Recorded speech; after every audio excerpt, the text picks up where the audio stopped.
Good afternoon and welcome to the December meeting of the Norwich City Council Scrutiny Committee. Although we're conducting this meeting online, any decisions taken will have the same effect as those if we were meeting at City Hall. Item 1, apologies. I've received apologies from Councillor Ryan and Councillor Stootley is substituting for him. Councillor Giles has sent apologies. Councillor Sue Sands has sent apologies and Councillor Mike Sands will be joining us to substitute for her, although he has not joined us as yet. Councillors Fulton, McAllister and Oliver are currently involved in other council business and will be joining us as soon as that meeting finishes. I think, did I get all of that, Lucy? Yeah, thank you. I've had no public questions or petitions. Are there any members who need to declare any interests for this meeting? No declarations of interest. With one exception that I'm going to ask Lucy just to quickly bring the committee up to speed on. Are members happy that I signed the minutes off? But we'll just hear from Lucy about the change we need to make. Yeah, thanks.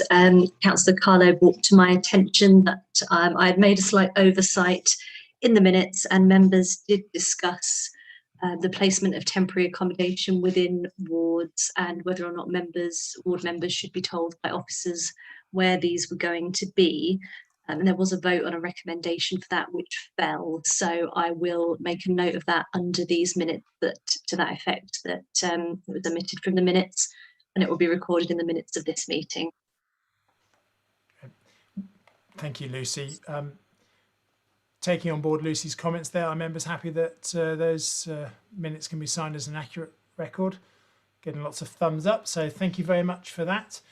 In order to fit around other time constraints today, we're going to jump straight to the draft equality information report, which is on page 43 of your agenda. Adam, if I could ask you to outline the report, please. Yep, absolutely. Thank you, Chair. So just going to show a couple of slides. Now, in the report, as you'll have seen, we cover the Equalities Information Report, the annual report, and some other wider issues around equalities and social inclusion. But I'm just going to do a bit of a preamble in terms of what the Equality Information Report is, just to, I'm sure members are aware, but just as background. And then I suggest we take questions on the data that's in there, and then we'll carry on with the wider discussion around the impact on social inclusion and equalities. So the background to the Equality Information Report is that each year, as part of our public sector equality duty, we are obliged to publish some data which tells us, as a council, about the people who matter most. So the people who live in Norwich, the people who use the services of the council, and also all of the employees of the council. And as members will be aware, that's part of the discharging of our ability to then ensure that those people who have what are deemed protected characteristics under the Equality Act are we're able to advance to them that equality of opportunity to eliminate discrimination and to promote good relationships between those people who have a shared who share a protected characteristic and those who don't. So we have over the last few years been publishing this in an infographics way to make it more accessible. The reason to do that is that this should be a living document. This should be something that is used by officers, by councillors, and potentially by the community to understand the makeup of the local place and ensure that we are able to undertake that equality duty effectively. So rather than having masses of data and reports and narrative that is maybe impenetrable, this is supposed to be a reasonably accessible report. We also, within the same document, include some further information, which isn't necessarily about the people who are deemed to have protected characteristics. So that's things like ethnicity and gender and age. It's also about some of the socioeconomic factors that intersect with some of those characteristics.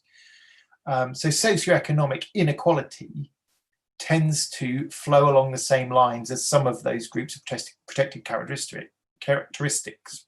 So, for example, people with long-term physical disabilities who are a protected characteristic also tend to be more likely to live in poverty.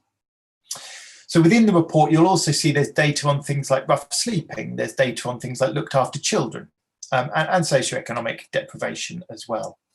And so we don't have to do that within the equality duty, but we think it helps to provide further context and further information and make this more of a relevant document. So as I say, you have the report, the draft report, which is within the agenda pack. That will be published formally by the end of January. So Scrutiny committee look at it each year in December, and then it gets taken to Cabinet in January so that the Cabinet members have sight of it. And then it's formally published by the end of January. So in terms of what the report is telling us this year, well, there's no major changes in terms of the demographics, certainly in terms of the data that we have or the profiles of our customers. There are some changes here and there in some of the specific makeup of age and disability profile and things of some of our customer groups, but they're fairly minimal. And the thing to point out is that a lot of these data sources, there's a bit of a lag. So all the demographic data is mostly sourced from the census, which is then updated on an annual basis with some modelling. So when you do get major changes in demographics, there can be a bit of a delay until that comes through to some of the numbers. But as I say, there's nothing in there that would suggest there's major changes in the constitution of the people living in Norwich. There has been the beginning of some significant changes in data around in the economy, around inequality. So, for example, the gender pay gap. There's that gender pay gap reporting is something that has happened for a number of years, and so we're starting to see trends now around that. We've also say there's no real changes in the demographic profile of the employees of the council. Now, that's partly because we're not in a period where there's a mass churn of staff. We are still there is obviously still change, but there's no significant change in the overall makeup. Now, if there are questions the committee have about the recruitment and the human resources data, hopefully our head of HR will be able to join us at some point, but we can pick up those. The other piece of data that we would normally provide to you at this point is the data on hate crime and hate incidents, which is provided by Norfolk Constabulary, who unfortunately currently very apologetic, but they can't provide that at the moment.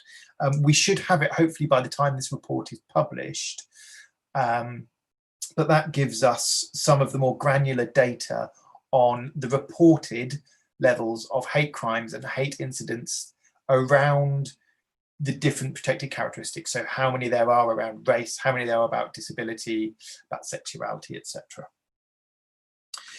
So as I say, no major changes really to pick up in terms of some of the key data, but nevertheless, I'm going to pause at that point and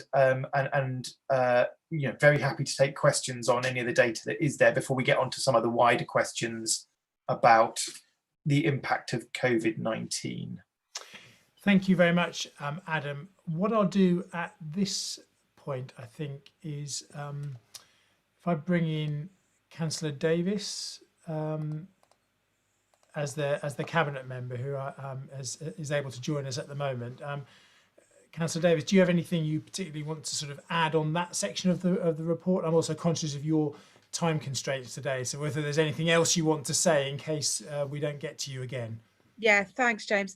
The thing I really want to flag up is the section on the economy, the commentary page, and in the past 12 months, the proportion of residents economically inactive has more than doubled, with COVID-19 being a key factor in this increase.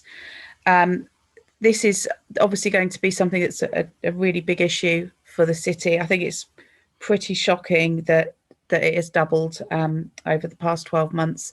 And I think we're all going to see more residents who are struggling to pay their rent, struggling to pay their bills, and struggling to put food on the table. The other thing is that Norwich still has a lower annual hourly pay than other places in the country. We're still a very low wage, high rent economy, and the pay gap has increased in Norwich by 3.7%, with men being paid £1.11 an hour more than women. And this is against the national and the regional trends, which is showing reduction in the gender pay gap. We saw Liz Truss today, who, I think really she's going to be throwing the Equality Act out the window, frankly. She says equality debate can't be led by fashion. Congratulations, all the women in the room. We are in fashion.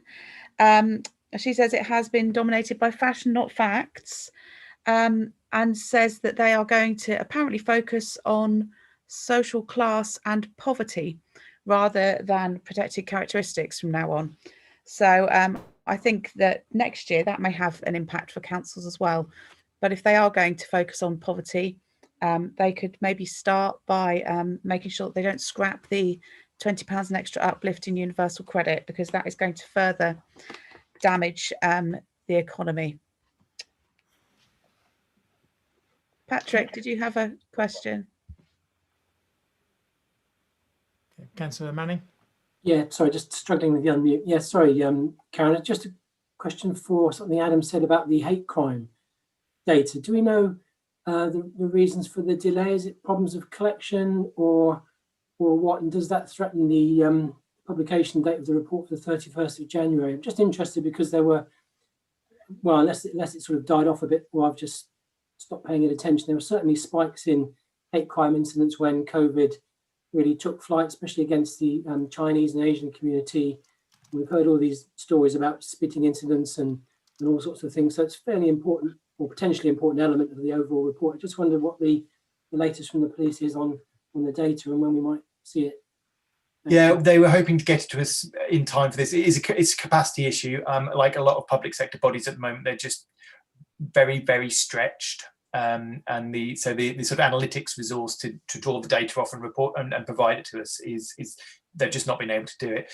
It's in terms of publishing, it's not a statutory part of the report, so we can publish. We can still hit the deadline for reporting without it, but it is, as you say, a really important insight into how well, within that public sector equality duty, there is that duty to promote good relations between people who share a protected characteristic and those who do not.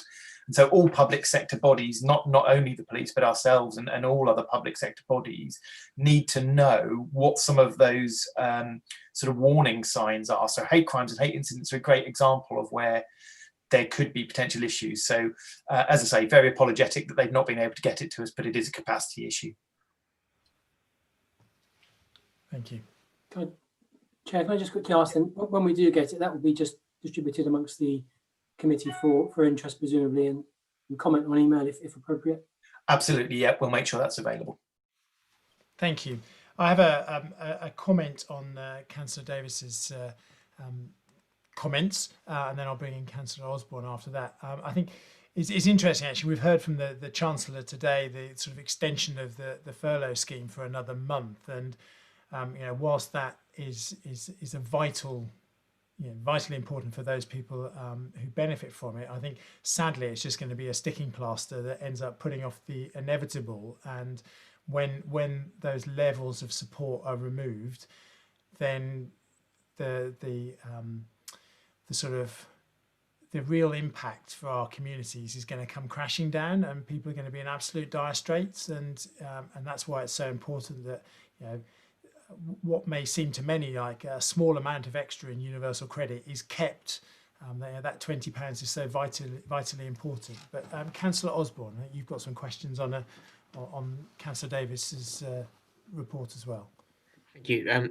Yes, I was just going to pick up on something that Councillor Bogerline raised at Cabinet yesterday, which is a report from the Centre for Local Economic Strategies on the sort of digitalization of the economy and the foundational economy.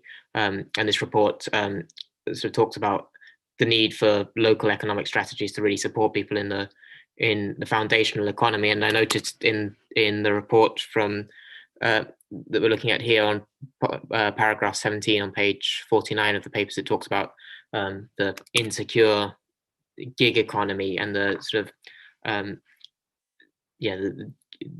people becoming increasingly insecure work, which obviously disproportionately affects people of minority backgrounds often. And I was wondering how the city council it can respond to that, through procurement practices, through work with partner organisations, which is partly this what the Centre for Local Economic Strategy is talking about. And Councillor Waters, did answer this to an extent yesterday, sort of acknowledging the importance of this issue. But I'd just like to sort of delve a bit more into that, if that's possible. Sorry, I probably didn't make that very clear, did I? Yeah, I don't think we've got any information particularly about this in this document, that's all. And it was discussed at Cabinet yesterday, but Councillor Waters did say he would follow up on this, but I don't think we were expecting this to be a question the next day. I think he said he was going to look into it and get back to Councillor Vogelijn about it. I wasn't at Cabinet yesterday. Yeah. Oh yeah, that's all right. Okay, thanks there, Jamie. I wonder whether, so I've got a few more slides which are on some of those wider economic and social exclusion questions, which I'm happy to move on to. Yeah, I suppose if there are any more questions specifically about some of the data, particularly about the council and the local demographics, to pick up before I do that. But I'm happy to move on if that's. Well, I've got Councillor Carlo, please. Yes, thank you, James. Thank you, Madam. I just wanted to ask about the living wage information, please, on page 75.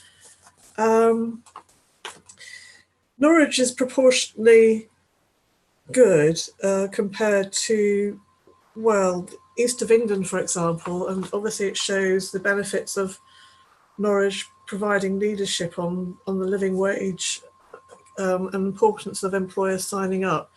And I just wondered, it would be interesting to know what those figures are as a percentage of all employers, although I suppose it's probably all employers over employees over a certain number. Just to make the point that actually where the council gives leadership on an issue, it has a benefit. So for example, Norwich has 66, which is still far too low, but the East of England just has 265, which presumably is 6 counties and really ought to be very much higher. Yeah, thank you. Also, Adam, can I just ask, please, this is a statutory requirement to produce an equalities report, but does central government use the information anyway? Do you get feedback from central government? Do they acknowledge it, or whatever? Is there sort of a dialogue with central government over the contents, please? Thank you. The simple answer is no.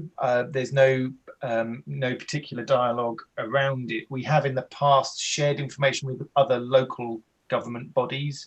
So there's been collaborative work around the equalities agenda with other districts and the county council. But in terms of central government, there's no sort of interrogation of this. We're not asked to provide it. There's no oversight of it from a central government perspective. On the living wage thing, I think I would say, one thing to note is obviously those numbers are just the numbers of employers who have chosen to get accredited by the Living Wage Foundation. There is a process to go through. There is a cost to that. there are lots of employers who are living wage employers in practice who don't have that accreditation. And obviously some of the higher wage sectors will be way in advance of the living wage. But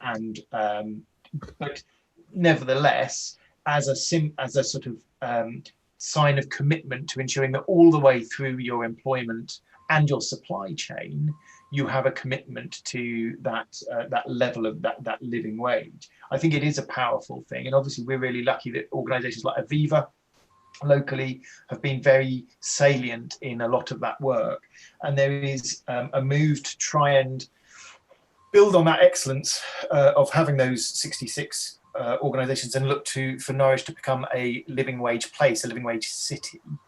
And again, the City Council will play its full part in that. But yeah, I think it is a positive thing which can be built on. Karen wants you to come in. Yeah, I just wanted to come in on the Living Wage Foundation. We did do a bit of a push last year, Denise, and we did say to businesses, if they're accredited, we would actually pay for that first year of accreditation. But I think, I suppose with COVID and everything, people are kind of winding down rather than building up at the moment. And I think a lot of businesses are just focusing on the day-to-day survival. But yeah, we did do quite a lot of work last year around trying to get more accreditation. But as Adam says, it is the entire supply chain. So a lot of small businesses just find that tracking back too difficult to actually accredit. But they do tell us that they actually do pay the real living wage, but the process is basically too big for them to go through. Right, I see. Can I just ask you a quick question there, please, Karen? Yeah. Did UEA sign up to become a living wage employer, because they were a bit a bit resistant in doing that? Yeah, I think I'm pretty sure they did in the end. I'm pretty sure we were having discussions, and I think they did in the end. Yeah, because it would be good. I will double check though. Happy to confirm that in another browser window at the moment, I've just checked on the Living Wage Foundation website, and UEA are accredited. Oh, that'd be good. It'd be good to see publicity about that in the local press, because I haven't actually seen it publicised. I think it was last year. Right. I think everything's just kind of gone COVID-tastic, hasn't it? And things have been missed. But yeah, I think it was last year they signed up. Oh, that's good. Yeah, great. Thank you. Thank you for that. I think Councillor McCartney-Gray, I think I saw indicate. Yeah, just a quick question on the economy, pay and employment and unemployment. Do we have any figures around the unwaged, those people that don't claim benefits and are not working? I'm not sure, because I don't know where we would find people on a system if they're not. I don't know how you would find data for people who aren't on any systems. I think that's difficult. That's why it's always difficult to know what true debt levels are when people are involved in doorstep lending, because there's no paper trail. So I'm not sure. I don't know if Adam would know more about how that would be available, but I don't think there would be any central place where you could find that out. No, I agree. I mean, I think you could do a sort of back of a fag packet calculation where you might look at, for example, the percentage of the population that are economically inactive, and then what proportion they're actually claiming some sort of disability benefit, and kind of take certain cohorts away and say, well, whoever's left, we know they're in the population, they're not claiming benefits, they're not working, therefore they are sort of flying below the radar. But but you would be still missing, because you'd still be working backwards from an assumption of a population figure, which itself would be uncertain, because those very cohorts would be unlikely to be captured in things like the census.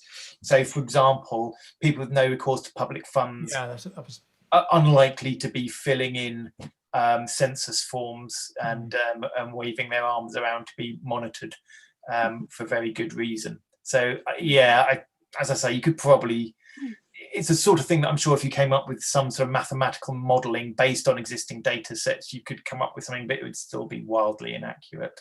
Yeah, and also unpaid carers.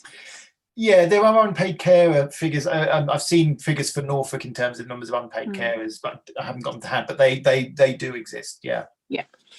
Okay, thank you. Okay, thank you for that. Councillor Thomas, I think I saw indicate. Thank you, Councillor Wright. On page 61, there are some figures regarding rough sleepers. I see the figure is lower than it has been previously. I know at the beginning of the year, we had a huge drive to help them and provide accommodation. I wondered if the figure is lower than that now and what the current situation is regarding the rough sleepers in the city.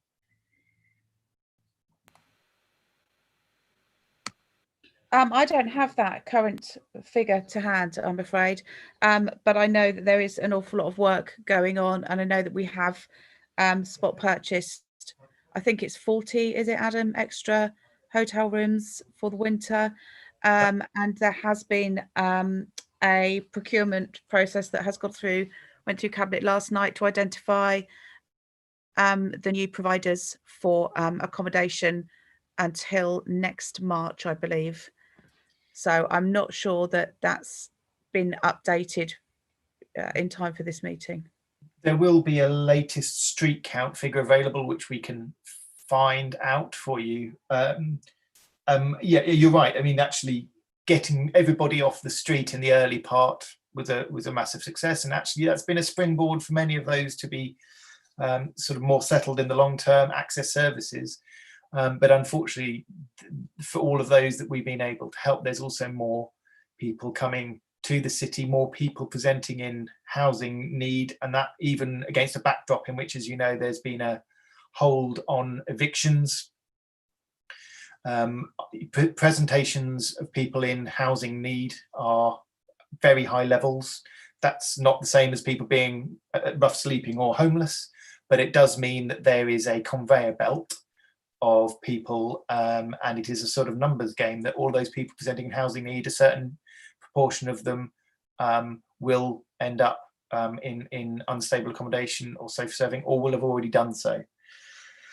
The headline figure from Cabinet yesterday was that 87% of rough sleepers in Norwich who were giving emergency shelter during the lockdown are now in more settled accommodation. So although that doesn't specifically answer those who are there at the moment, I think that's a sort of positive news in terms of the way that the council was able to support people at the beginning of the lockdown, and how that seems to have led to a more settled status. So that's something to be congratulated, I think. And also, James, we've got the Housing First model as well, which I think has helped an awful lot of people.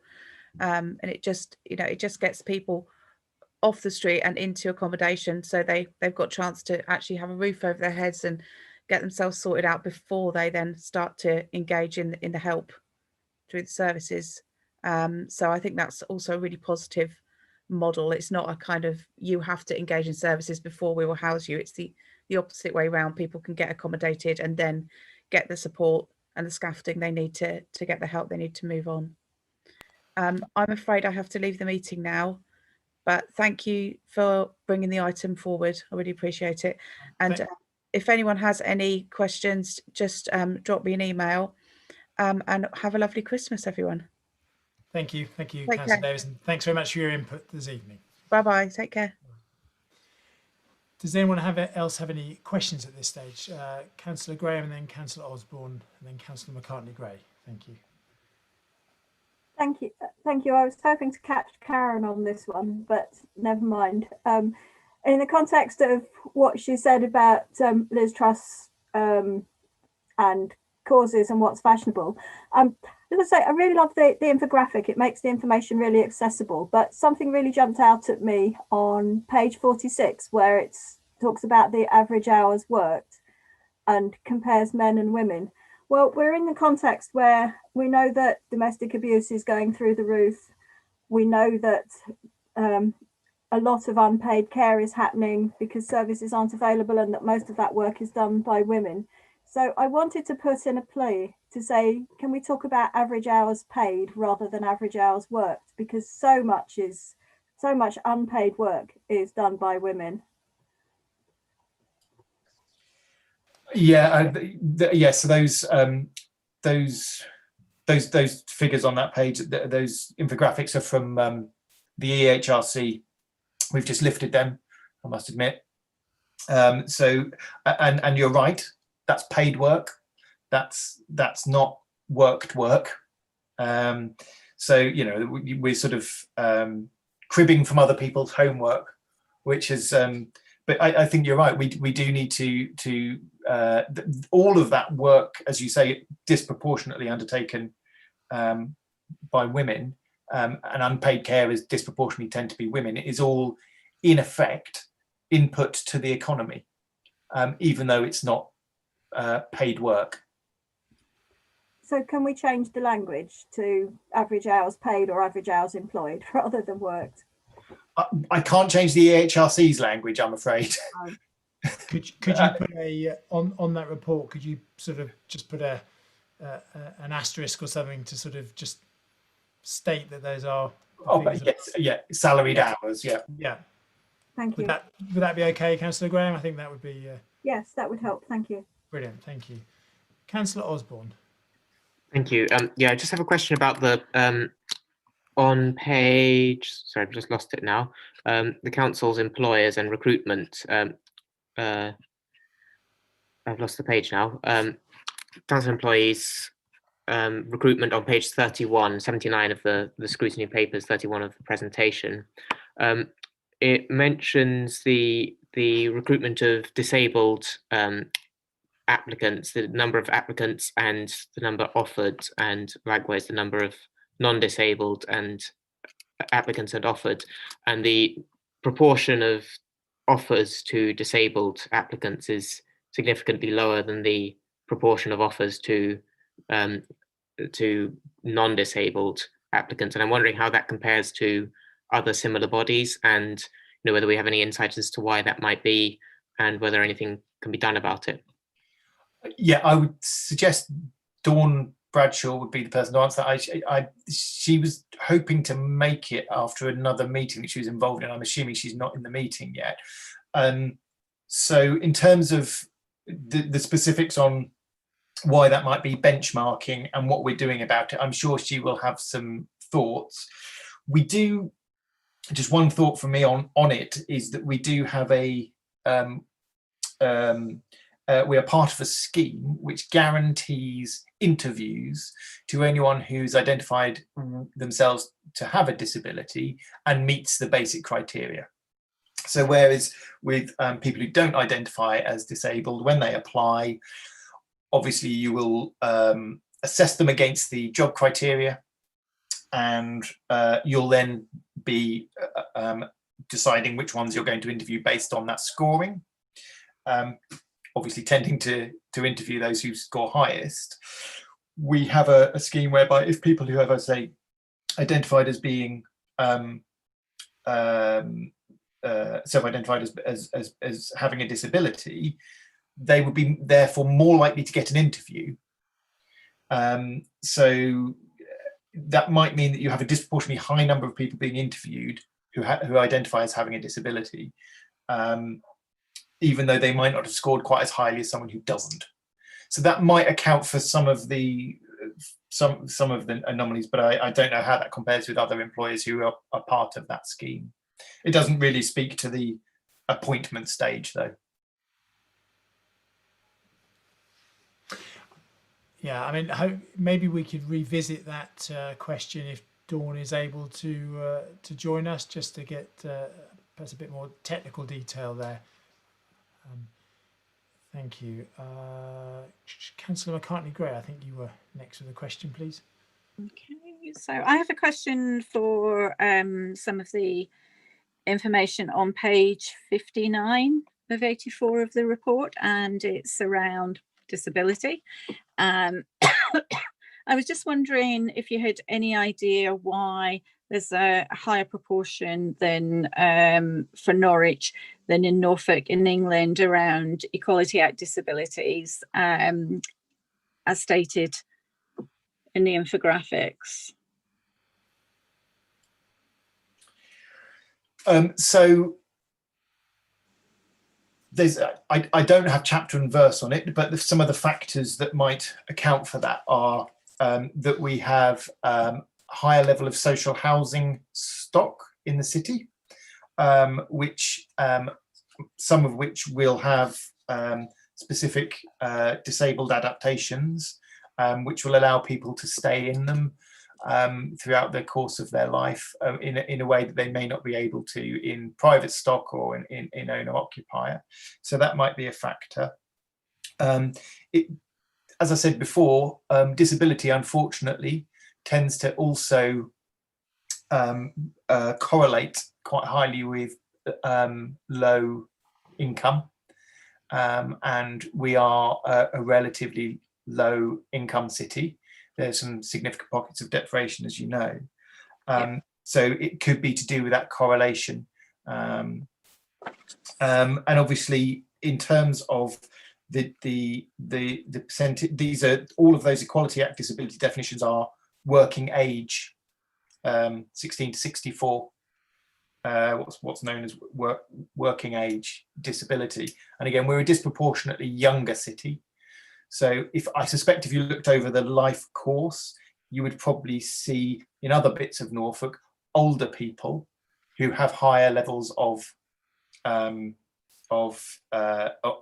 some form of disability than we do in Norwich, whereas our residents who have high levels of disability that we see here are likely to be amongst the working age population. Thank you. Okay, thank you for that. Are there any other questions for Adam on what we've seen so far, or is it a good opportunity now to sort of carry on with your remaining slides, Adam? Happy to do that. I'm not seeing anyone indicating, so let's crack on with the slides then. Thank you. Okay, so I'll reshare these. So what I'm going to start with is this is a report that we provided to members of the committee after the original report was written. This is a report that came out, and it's the government's report on analysis of the health, economic and social effects of COVID-19 and the approach to tiering. There are just some headlines there which tell us, as we all knew, that in terms of people who have experienced, who have got COVID or have died of it, it's an unequal impact, and it flows along the lines of those protected characteristics that we've already seen and been talking about. So age is a factor, ethnicity is a factor, gender is a factor, people with some form of disability or illness are a factor, and deprivation, although it's not a protected characteristic, is also a factor.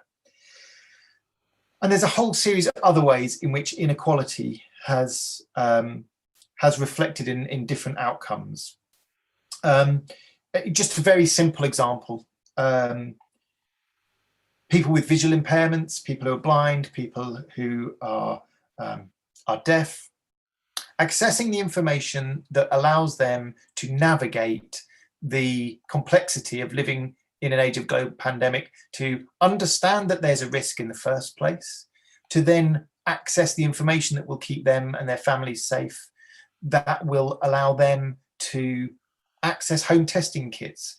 All of those things are infinitely more complex when you have a visual impairment or some other sensory impairment. So we can see that immediately that impact of COVID-19 was going to be more complex for people who had a protected characteristic in many ways. And as I say, you can see how that's played out in the data. So that's the government's own report. The report doesn't really go into a huge amount of analysis about the causation of that. However, just this week, there was a new report launched, which was by co-authored by Michael Marmot, along with Jessica Allen, Peter Goldblatt, Eleanor Hurd, and Joanna Morrison, called Build Back Fairer. And it's a review of the COVID-19 period, the pandemic, and the socio-economic and health inequalities, specifically in England.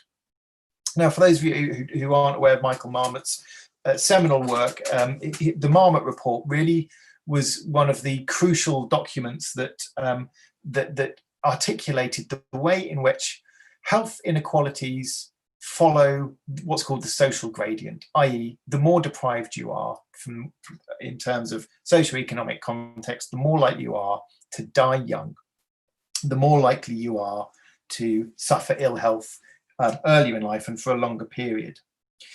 And Michael Marmot revisited his original report earlier this year in February, 10 years on from the original report. And there were some fairly salutary lessons in there about how things had not necessarily improved over the last 10 years.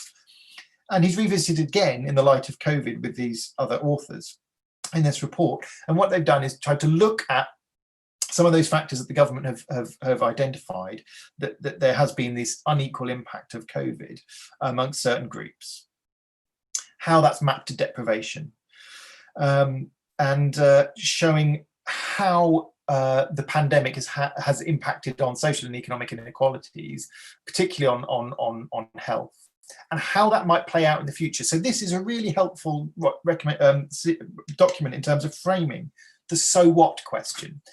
You know, having looked at this data and looking at some of this analysis, the key question, I suppose, for us as a council and other people in the public sector is, what do we do with that information? What can we do different? And that's the premise of the report. How do we use the experience of COVID to, again, as a springboard to build back fairer, as they put it? So I'm just going to take you through some of the key points from that report, and I think you'll find this useful in terms of thinking about the future of the City Council's role. So a few things to pick out the sort of baseline before we went into the pandemic, and they point out that actually things have been getting worse. For all of the 20th century, we saw improvements in life expectancy. That stalled and actually has started going backwards. And crucially, we have to remember that actually estimates are only about 10 to 20% of our health outcomes are related to access to healthcare. As much as the NHS and health services play an absolutely crucial role and rightly have been applauded literally this year for their response, actually in terms of the health outcomes that we all experience, it's to do with our communities, it's to do with our income, it's to do with our house, it's to do with our family and our social connections. Those resources are the things that make up our health outcomes. They're called the social determinants of health. And the higher up the social gradient you are, the longer you're likely to live. The more deprived the area you live in, the shorter your life is likely to be. And that's even more marked if you look at how long you're going to live without serious ill health. And in Norwich, we know there's a 10-year difference between the most and the least deprived, the life expectancy for men in the most and least deprived wards. If we take that to healthy life expectancy, that's 15 years. So men in the least deprived wards in Norwich would expect to die 10 years earlier than those from the least deprived wards. And a much greater proportion of that life is likely to be spent in ill health. The amount of time that people are spending in poor health has increased. And you can see how austerity has started to increase and exacerbate some of those key differences in terms of deprivation. So we already had an unequal society going into the pandemic. And as we've said, that's been exacerbated. If you think of it as, if you were to hammer a rock, it would find the schisms, the natural weaknesses in the rock. And in a way, COVID-19 has been that pressure, that stressor on our society. And the inequality has flowed often along the lines of those pre-existing inequalities around socioeconomic factors and around those protected characteristics. So in the report, Michael Marmot and the other authors have identified some of the key issues that underpin that inequality of outcome.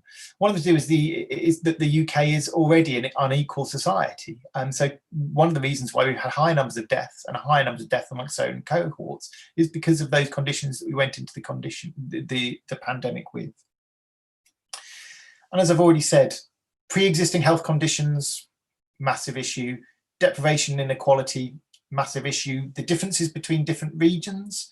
We've been very lucky in Norfolk relatively in terms of exposure to the pandemic, but some areas deprivation and high incident mortality and morbidity has been very high. And again, we can see how those wider determinants of health, the living conditions, the houses we live in, the proximity with which we have to live, the density with which we live with other people, the quality of our housing, what work we do, and issues around, for example, the over-representation of certain ethnicities within the more exposed professions has played out. And those aren't just isolated risks, they are cumulative. So we see that people from certain ethnicities are more likely to have been in occupations where they're exposed. They're more likely to be living in poor housing and in areas of deprivation. So those things stack up and lead to that unequal outcome. So as I say, one of the key things about the report is that there is a really in-depth look at, well, how can this be addressed? It's the so what question. And they identify specific areas in which we can look as a society to build back fairer. These are areas, and I suppose none of this would be a surprise to any of you. I think, we can all see that these factors flow on from exactly what we have been exploring already, that there is a whole life course approach that needs to be taken. It starts from the cradle. It works its way through education and our experiences as children and young people, are moving to the workplace and ensuring that we have a good, well-paid, secure job, that we can live in we can have a decent standing of living in terms of our food and access to food, in terms of our housing, that we have healthy and sustainable communities.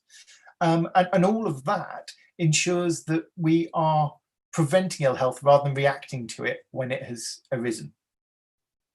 As I say, none of this is really new, but I think it's thrown into more stark relief by the experience of the pandemic, and as I say, very, very clearly articulated in this new report. And I think the other thing to say is that all of this, whilst it's related to COVID-19, this is as true of pretty much any area of morbidity you choose. You can look at cancer rates, you can look at cardiovascular disease, you can look at all sorts of things and say, actually, a good start in life, a good education, a good standard of living, a good job, a community which is functioning and connected will be prevention for all those things. And if you got all of that right, actually, in many ways, the pressure on the NHS would be, by necessity, would be relieved. So as I say, as much as this is about COVID, I think it's true of all ill health. So again, the question then is, what's the role for the City Council? And of course, there are things there, early years education, children and young people, that aren't necessarily directly related to the service provision that we have. But in terms of, I'm going back to the discussion earlier about living wage, that is obviously a key thing. And local government has a whole series of levers at its disposal. We can have a massive impact on this agenda, and that's partly from our core services. So, our housing provision, our benefits, parks and open spaces, all of those things that we do day in, day out, those are part of that response. But there's also a series of other local policy initiatives, or strategic initiatives, which I would draw your attention to as being things that also play a part in this. And again, some of this has been touched on already. So the notion of anchor institutions, organisations like the university, like the City Council, like big employers like Aviva, have a key role as employers, as buyers of goods and services in the local area. We have the advent of things like the Good Economy Commission. We have the Living Wage campaign, Safer Neighbourhoods initiative, all of our work around early help, community participation. There's a new institute at the UEA, the Norwich Institute of Healthy Ageing, which is bringing together multidisciplinary academics with an interest in ageing, and across other organisations, to really try and build on some of that knowledge to ensure it's applied locally to be able to improve health outcomes for all. And there's a symposium that the Norwich Institute of Healthy Ageing is going to be hosting in February, which I'm pleased to say Michael Marmot is coming to talk at. But I think all of that's got to be set against the backdrop of this quote from the Michael Marmot report, which is, yes, we're central to efforts to build back fairer, but we are doing so against a background of 10 years of cuts, of austerity, which have weakened us, weakened our ability to respond as much as we have responded in the pandemic. The natural impact of those cuts, which have been fallen more on areas of deprivation across the country, is likely to exacerbate inequalities. So I suppose I would finish by saying there is a lot of work that local government, and a huge impact that we can have, but it is part of a wider system, and it does require us to be able to play that role in partnership with others.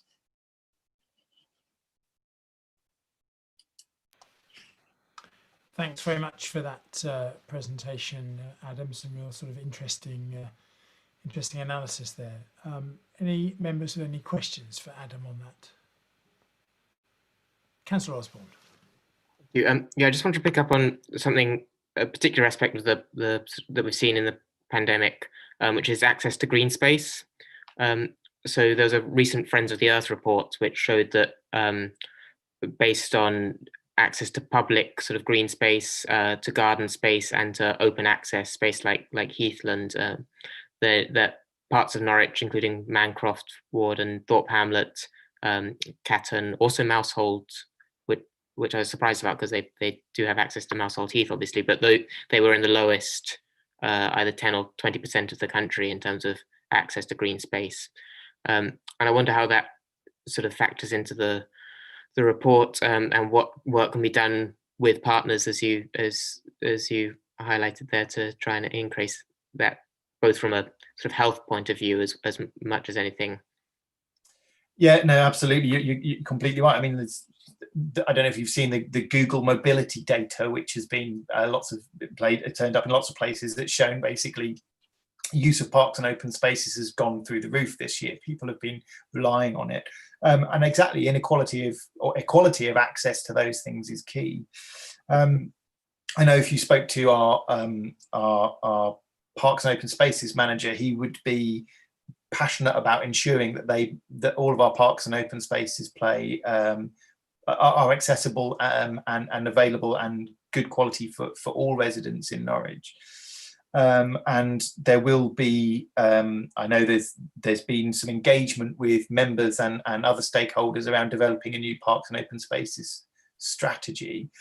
But part of that will be informed by some work that I know is being undertaken through the County Council with Active Norfolk, which is about supporting communities, particularly those who have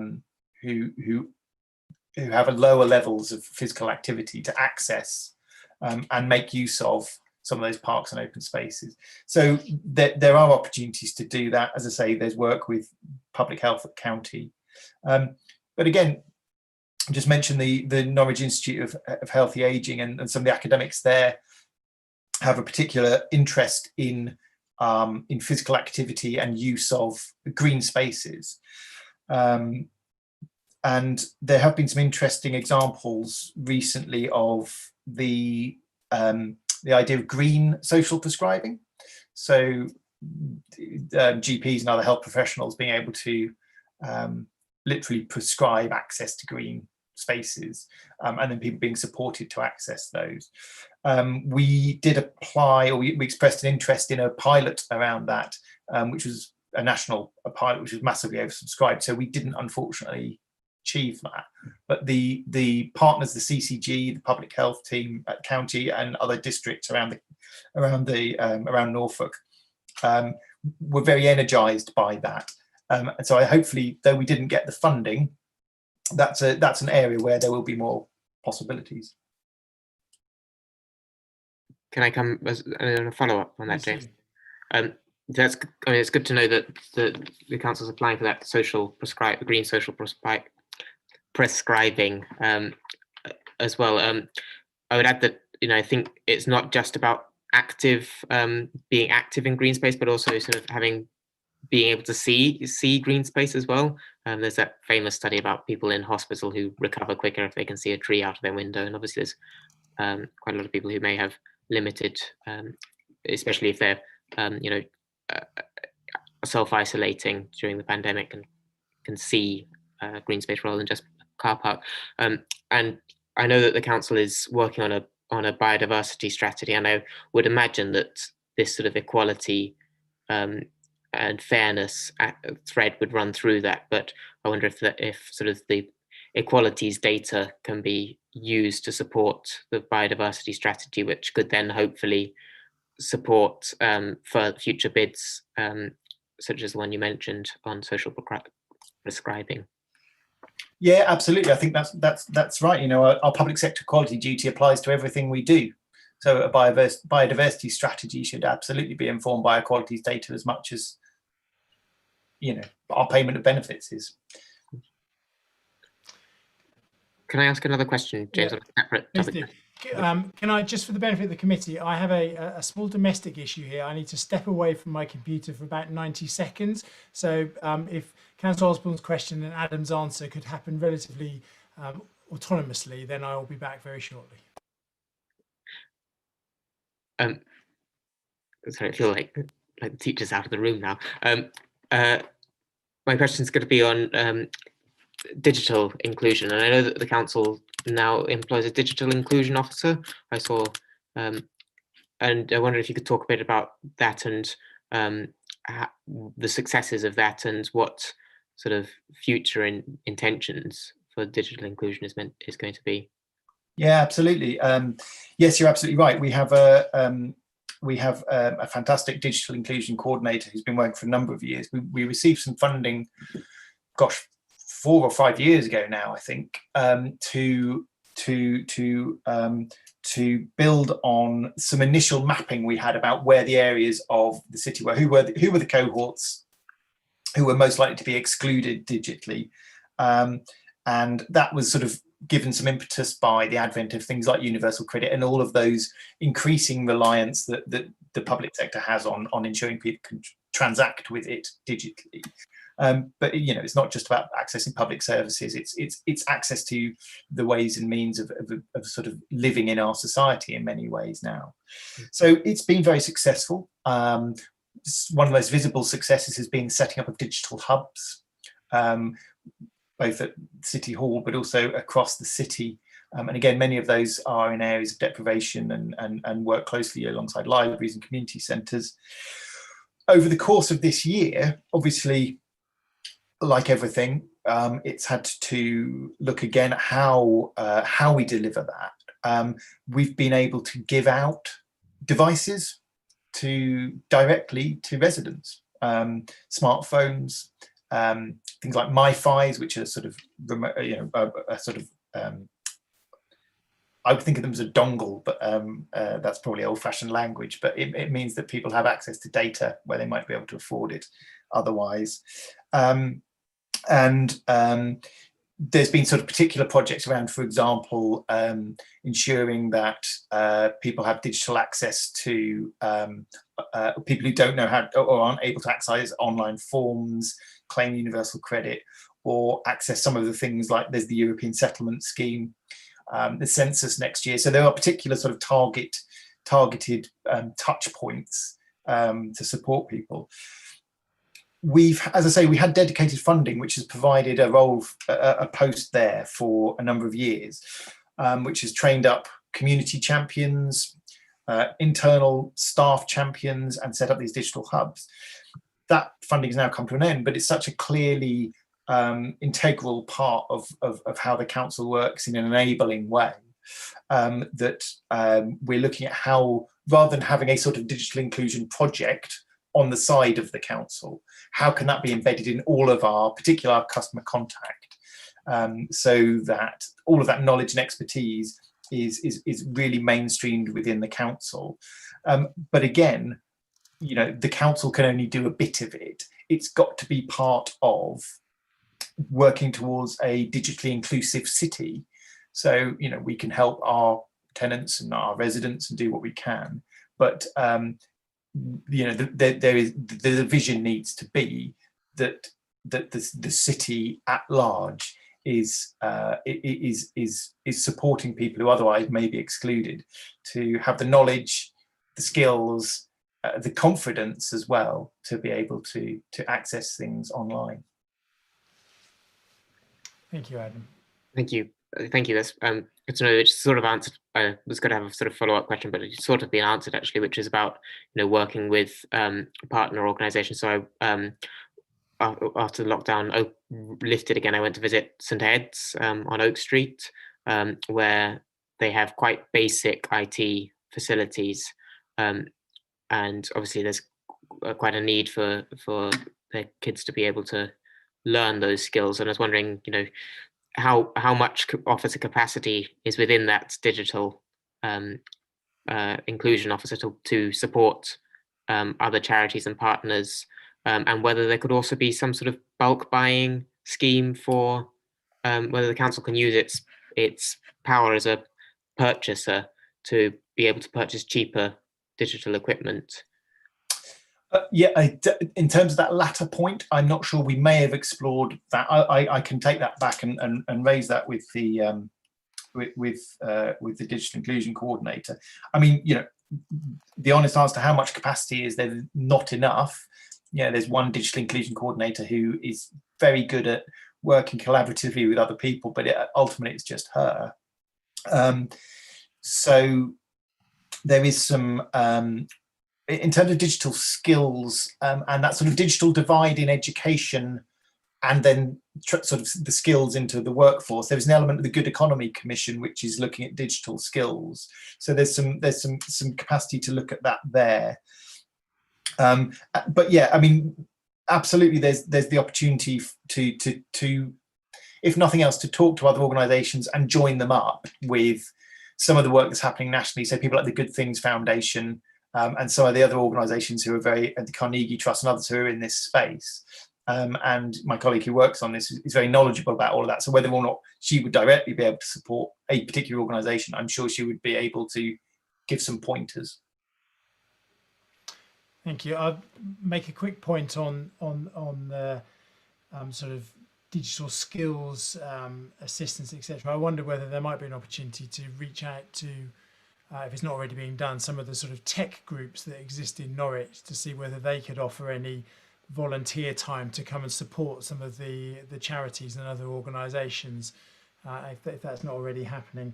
And also in terms of my experience in the IT sector, I would have, although the council might be able to support bulk buying, the margins on IT kit they're so small anyway. I'm not sure there'd be too much additional savings there.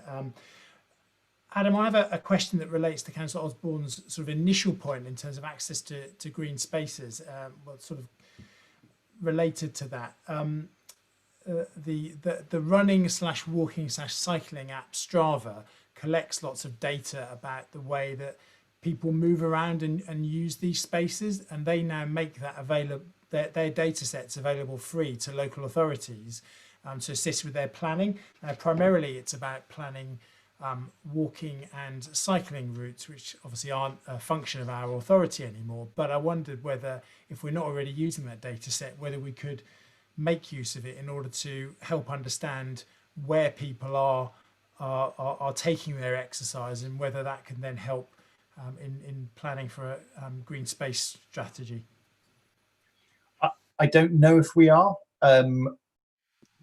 I suspect there's a cost to it, where most of these proprietary data sets. Oh no, Strava's big thing is it's free for local authorities. Oh right, I wasn't aware of that. If we're not, then it probably sounds like something we should take a look at.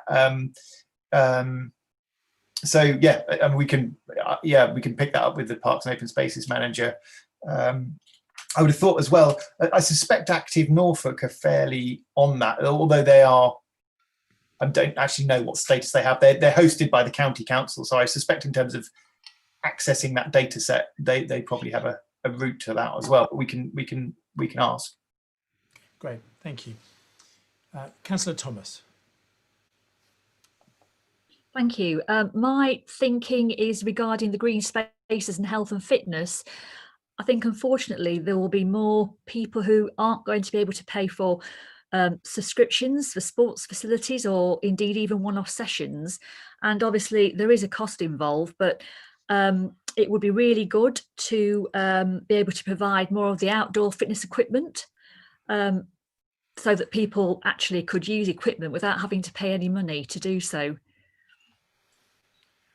Now, if I didn't mention Lumi at this point, then Kate Price would never talk to me again. So I'm going to take a guess. I suspect there will be some sports and outdoor physical activity equipment on Lumi, which, as you know, is the community sharing platform.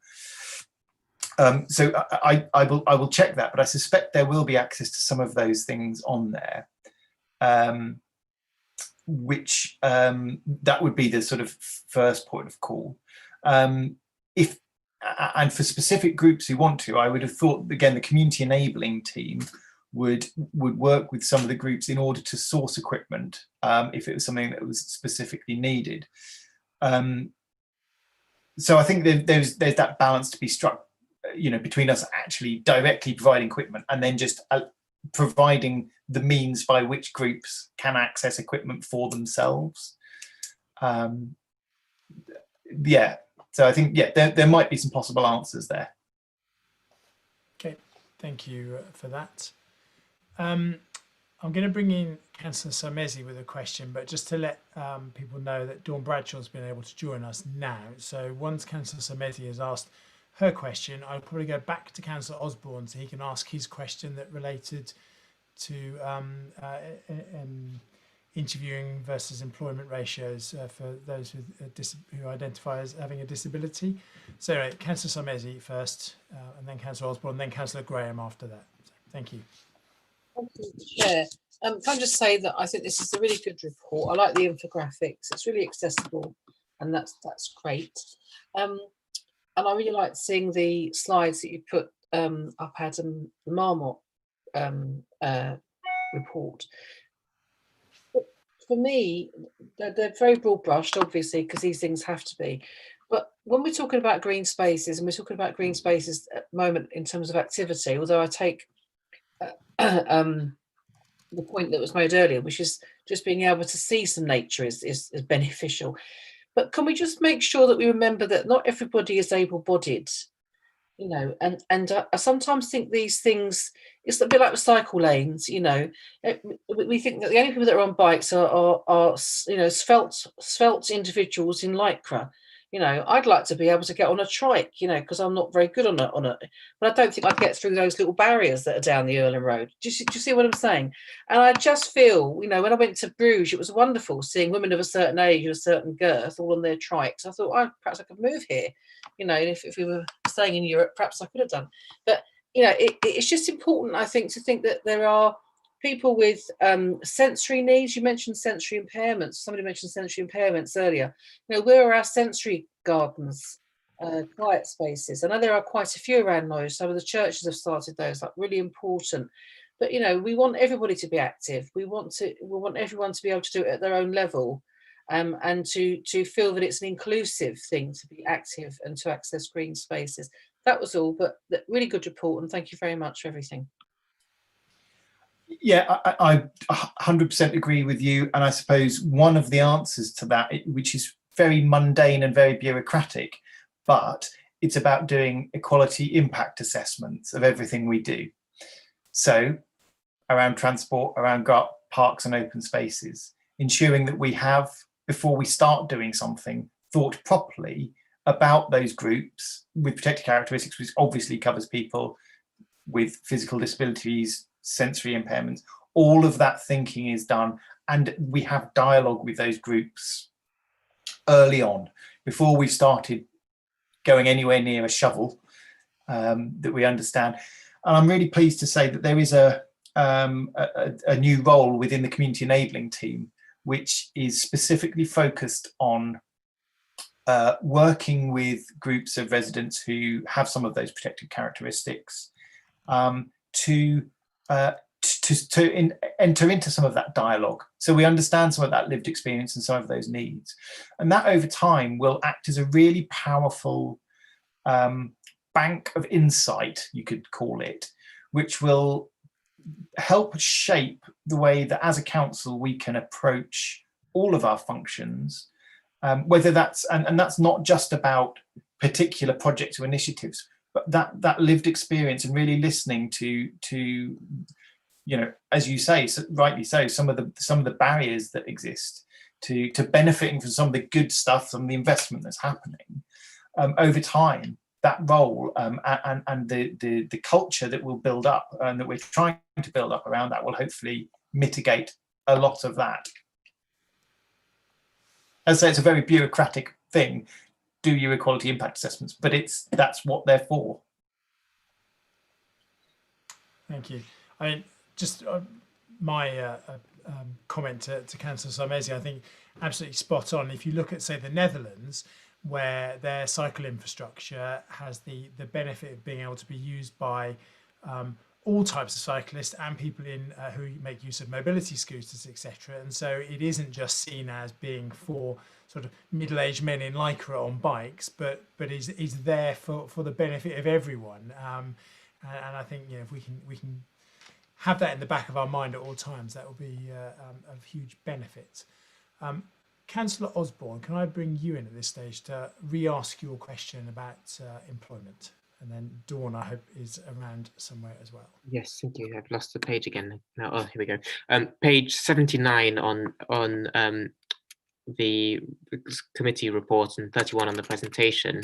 I just had a question about the recruitment of disabled candidates. So there's a table on that page that I mentioned where it shows the proportion of applicants and those who are offered a job, and the ratio of applicants to offered for disabled applicants is much lower or higher, however you say, the proportion of offers for disabled applicants is much lower than for non-disabled applicants. And I wanted to know sort of how that compares to other similar organisations, whether you had any indication as to why that might be and what could be done about it.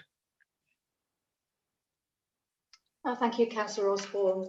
First of all, can I just clarify, when this data was produced, because we changed systems last year, extracting some of the data was kind of quite difficult. So what you've got under applicants is actually the number of people that registered for a vacancy, but not necessarily true applicants. We have actually subsequently been able to refine that a little bit, so we will be updating the report before it goes any further. But in terms of your questions regarding the attrition rates around disability, apologies, I've not actually looked at that in terms of benchmarking against other similar organisations. That's something we can do before the final report does go. So I don't actually kind of know how that does compare. Traditionally, the council and the stats still show that actually we are kind of very positive in terms of our employment of people with disabilities and do make kind of reasonable adjustments, meeting, going above and beyond kind of the legal requirements around that. But I've not got an explanation for why that stat does look quite low, but certainly I can investigate that further. I think what is worth saying is that through all our recruitment processes, we do an equality check of all shortlists that are prepared by managers. This is obviously following kind of recruitment selection training for all of our managers and equality and diversity training as well. So it does go through a kind of second level of checks just to make sure that actually all protected characteristics are being considered. But apologies that I don't have the answer to the question that you're asking.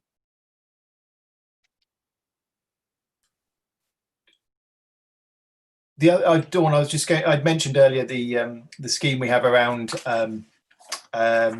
guaranteed interviews, which obviously means that we have a proportion of people getting to interview who identify as having disabilities. But I know your team's also been working on some training around unconscious bias, so that in our recruitment, again, all of our officers who are involved in recruitment are aware of and able to mitigate the risk around unconscious bias. So going forward, I think hopefully that will all have a positive impact.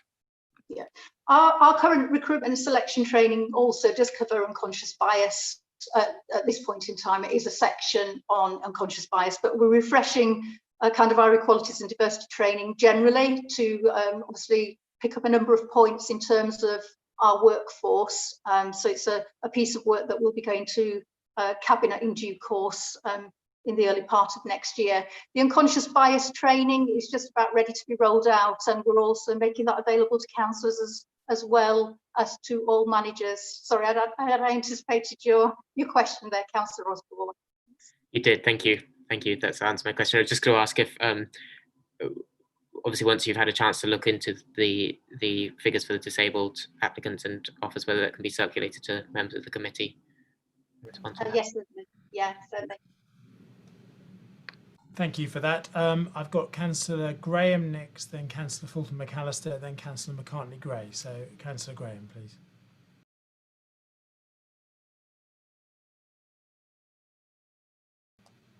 Councillor Graham, you're muted at the moment. Sorry. I think the moment might have passed, but I just wanted to feed into something that Councillor Thomas raised about equipment, because sometimes you just find equipment randomly in places like Lionwood and Carrow Playground, where there's, you know, permanent fixed gym equipment that you can just use, and I'm wondering how well used that is, and if it might go quite a long way to making the places where people exercise the best they can be. I'm not sure whether we have data on that. We can look into it.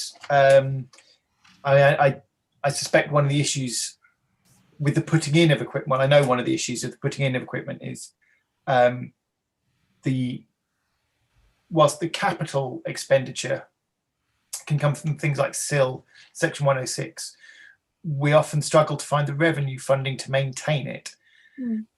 And obviously budgets are under a huge amount of pressure, revenue budgets are under a huge amount of pressure. So, and that's where some of our work with community groups to adopt green spaces so that they can maintain, you know, whatever it might be, whether it's raised beds or, you know, exercise equipment in such a way that it doesn't incur a financial revenue liability to the council, which, yeah, is obviously a significant challenge. But yes, I can look into, I can see whether we've got any data on equipment usage. Thank you. Thank you. Can I bring in Councillor Fulton McAllister now, please, with a question? Thank you. Thanks, James. So I just had a quick question for Dawn, just regarding the number, or sorry, just regarding the training that we undertake in terms of unconscious bias. Dawn will know that most unconscious bias training is not much more effective than if people do not undertake that training, unless it is specifically paired with evaluations and assessments of how that's actually being followed up in the workplace, so that we can assess what other measures alongside that training have also been impactful. And I just wondered if Dawn could tell us a bit more about what other things we were doing with alongside the unconscious bias training to actually assess whether it's had the desired impact. Thank you, Councillor Fulton McAllister.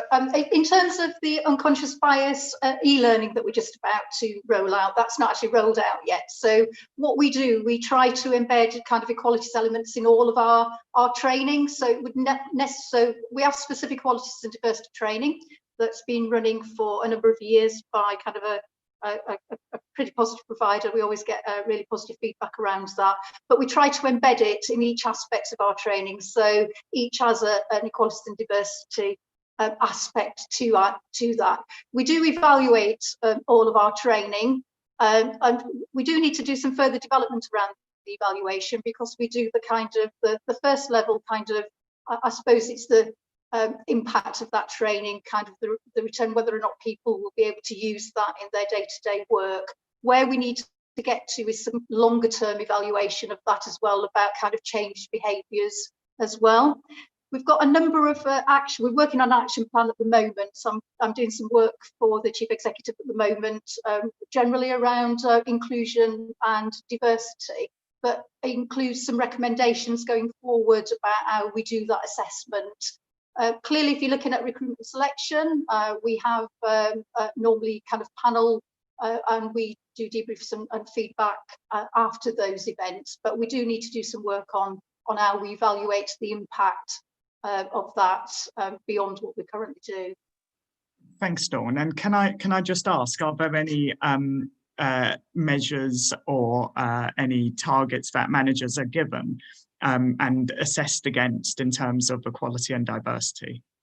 So that could be, for example, trying to actively encourage their BAME staff or their disabled members of staff to take part in training specifically aimed at career progression or something similar. Okay, we don't kind of specifically say that, other than in our performance review process. Obviously, it's a requirement for managers to kind of have those conversations around development around individuals. We also do kind of offer a kind of a comprehensive programme of a number of different learning and development opportunities that very much people are encouraged generally to take up and request, and actually in reality very little of that training gets turned down. So if I think about our new manager programme, we've actually rolled that out beyond new managers, and actually we've got managers with potential that are coming forward, or people that are interested in a future in terms of management. So those sort of things, the general culture around learning and development is to encourage that. Would those be targets that we could set through managers' appraisal processes, so that we could actually show that we're trying to increase the opportunities for people in those marginalised groups? I think certainly that is, apologies, I've lost you. That's certainly something that we're looking at in terms of the report that will be going to Cabinet going forward. So there are a number of recommendations and an action plan around a number of actions that vary from kind of recruitment, about what actually positive interventions that we can make, also looking at kind of career development. So there's a kind of quite a big piece of work ongoing at the moment that will be coming forward. So yes, certainly in terms of inclusion of targets is something that we can consider, but clearly you also have to be kind of quite careful with targets. So for me, I very much don't like things to be a tick box exercise. It needs to be what we live and breathe as an organisation in terms of ensuring that we are an inclusive organisation. But certainly it's something that we can look at. Thank you for that. I've got Councillor McCartney-Gray next, please. Yeah, I've just got a question on page 78 of 84 of the pack. It's looking at the breakdown of council employees. Can I just ask, do you do an annual survey? Because I think that under disability, 11% of people prefer not to say. Now, most of that is probably going to be people who don't want to say for personal reasons or whatever. But I was just wondering if they feel the organisation is a safe place to share the fact that they may have a disability with, or that or share their ethnicity with. So if you do an annual survey, is that a question you can ask? Is this, do you feel this is a safe place to be able to disclose that you have a disability or your ethnicity? And also I was looking at the gender I struggle to believe that of 639 employees, everyone identifies as either male or female. Okay, so in terms of kind of a couple of points that you've made there that are really good points. So we don't do an annual survey, but we do a periodic survey, and we're just currently reviewing how we do that going forward. And that is a question that comes forward as part of that employee survey, and people do tend to respond to that in terms of kind of disability, ethnicity. I can certainly, again, share the kind of highlights of the last survey that we did, although that is a little bit old now. In terms of what I think is likely to be the cause of the number of people prefer not to say, is that we've moved to a new HR system, and updating that information is self-serve, and it's about prompting people to update their data. So I suspect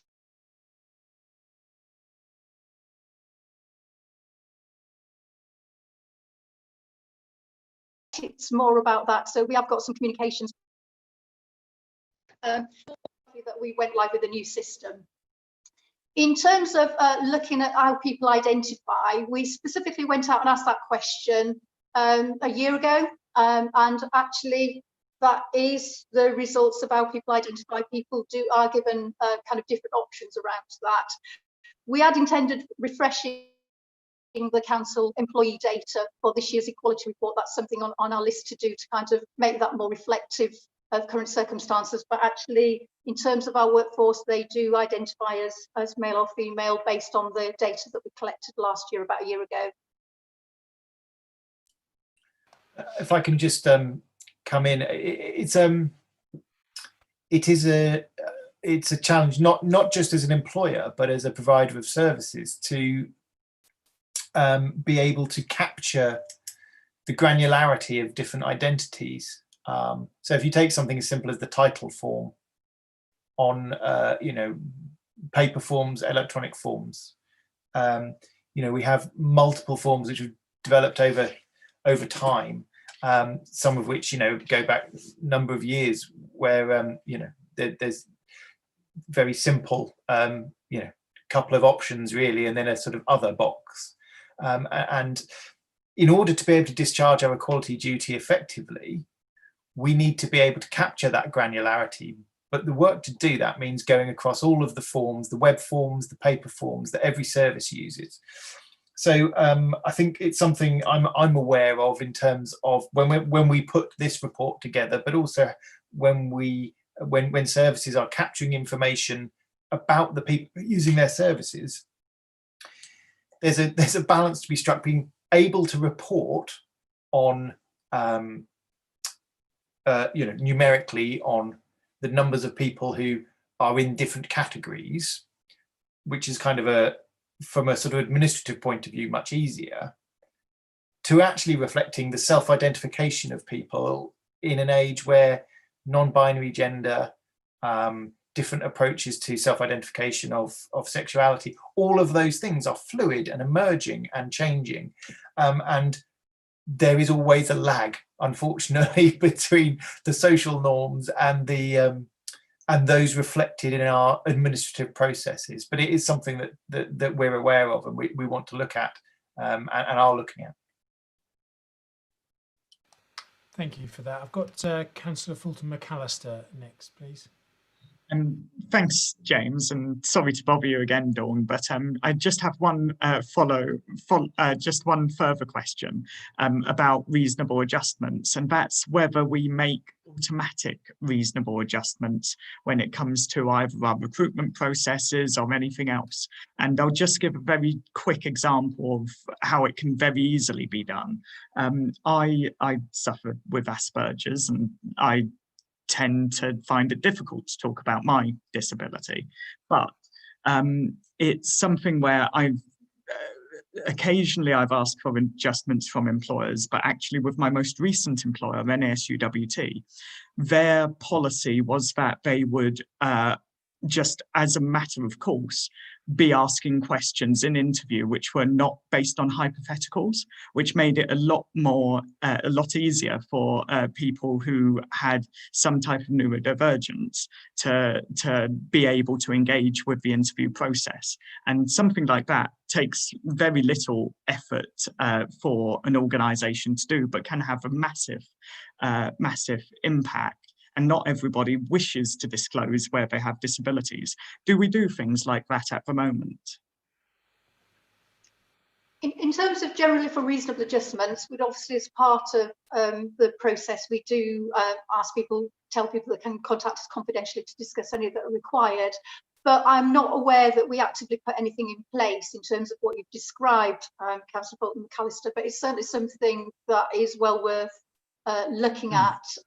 We are obviously, in terms of existing workforce, we do have a workforce that we do put reasonable adjustments in place, and that is very much determined by the individual's needs when we're looking at that. But certainly that's something that I'm really interested in following up in terms of what you talked about. So that's something we can. Is that something that could feature in the paper going to Cabinet?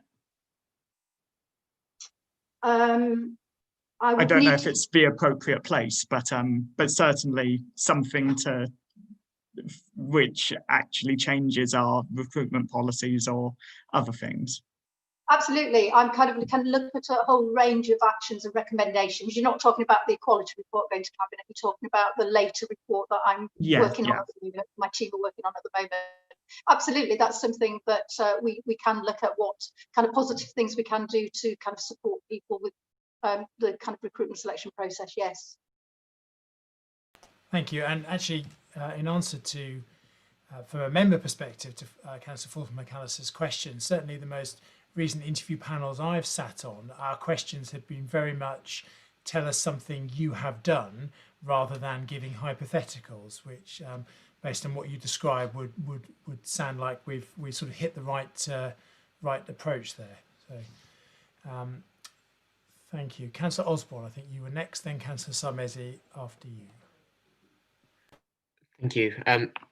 I just wanted to ask a question about the Norwich Opportunity Area, which I think is really more for the County Council, but obviously, given that it's Norwich, I'd expect that maybe the City Council has some view on it. And you know, my experience of it is that it's actually quite difficult to get a sense of how successful that programme has been, whether it's actually delivered for the kids who need it most.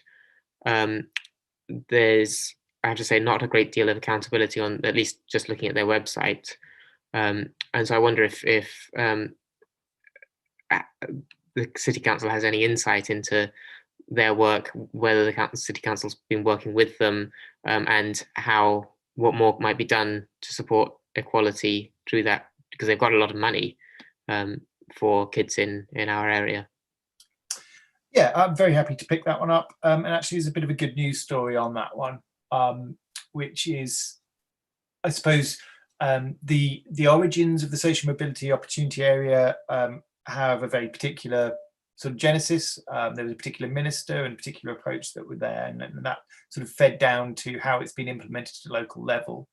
The team who run it are hosted by the LEP rather than the County Council.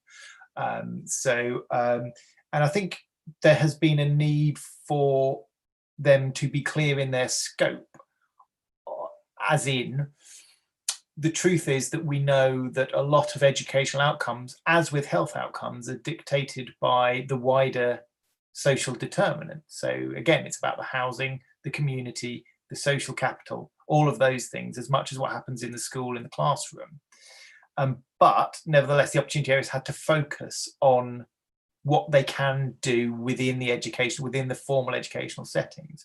We have worked with them. We've been part of, so Bob Cronk, who you know recently retired, was part of the sort of, not steering group, but sort of partnership board, and was I was very much feeding in that perspective that there is a wider context in which education takes place, which has a significant impact. And that message has been heard. And the good news story is that some of the opportunity area had an extension to their funding, and they have agreed to work with us in one of our reducing inequalities target areas, to work with the schools in that area, to look outside the school and work with some of the family or the pupils and the families who are particularly likely to be claiming free school meals and be entitled to pupil premium, to look at some of the wider social context. Now, obviously, there's got to be sensitivity around that. You know, there is all sorts of considerations that need to be taken into place, but there are lots and lots of services available which can support families which they may not be accessing. So in addition to free school meals, there may be other advice services, other benefit services, community activities, all of which might end up in having a positive impact on the child in the family and therefore their educational outcomes.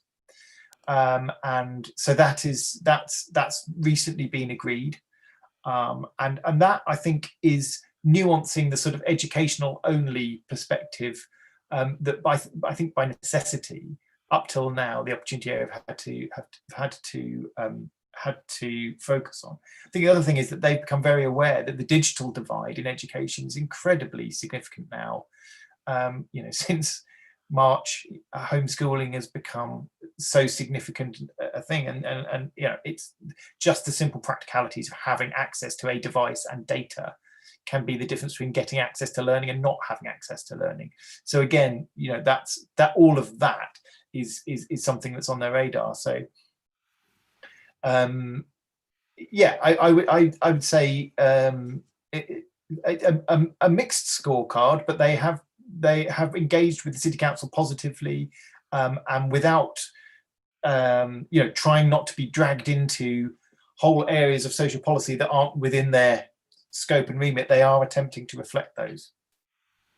I think a key takeaway on the free school meals debate is that for those families who have children in years R to year 2, where they're currently receiving universal infant free meals, they, even if they are eligible or would it be eligible for a sort of means test of free school meal, they should go down that route, even though it doesn't change the meal provision, but simply because that then unlocks a whole bunch of other funding in the form of pupil premium, which schools can then use to enhance the outcomes for those young people.